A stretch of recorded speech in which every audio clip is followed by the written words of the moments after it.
The benefit of living in a free society is that we all have the choice to be rich, poor, or middle class. Why do most of us choose to be poor or middle class then? The answer is simple, because most of us still follow the industrial age thinking. Go to school, get good grades, and get a good job. Sure, that may have been great advice in the industrial age, but we're living in the information age now, where that advice is frankly useless. The other advice that is better is go to school, get good grades, build businesses, and become a successful investor. There are four and only four kinds of people: employees, self-employed, business owners, and investors. This is where the majority of people end up. Poor or middle class, actively struggling from day to day and living in a bubble of pseudo job security, and this is where the rich are, passively making money off a well-calculated risk. The employees are about people who work 9 to 5 office jobs, who shy away from risk and desire security and benefits.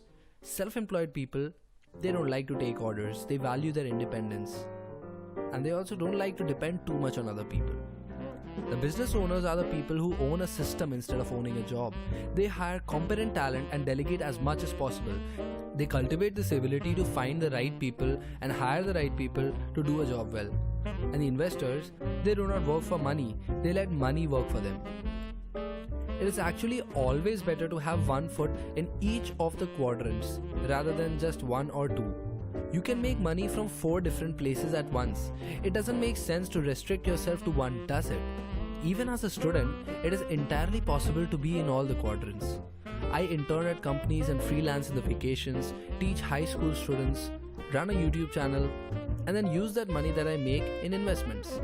Look, I'm not denying that both the self-employed and employed make money, but how much they make is entirely dependent on how hard they are willing to work. As long as a lawyer is taking on cases, he's making money, but the instant he decided to take a vacation, the cash flow stops. On the opposite side, the business owners and investors set up a way that is going to make money even when they're off to Hawaii. The right side of the cash flow quadrant is pretty good, huh? Well then, why are so many people on the left side? They say, my job is great, sure, I don't make that much money, but it's so secure. No, it isn't. The people on the right side who employ you can burst the bubble of job security at any time. Ironically, it's much more secure to run your own business. If it works well enough, you may never have to work again. But yeah, you have to make these things work. And you have to choose whether you want financial freedom or financial security. So here's the thing. On the left side of the quadrant, you actively work hard and make money, and each and every penny you made is after all that hard work that you did. On the right side of the quadrant, at least you make some passive income.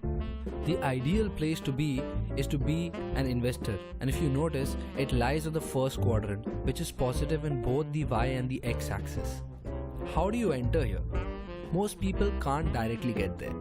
So you can start from anywhere else on the quadrant depending on your skill, risk-taking capacity, and the timing you want. At least you have a hint as to where you should be heading now. It is so simple, and I was unaware about it until recently, so I decided to talk about it in this video.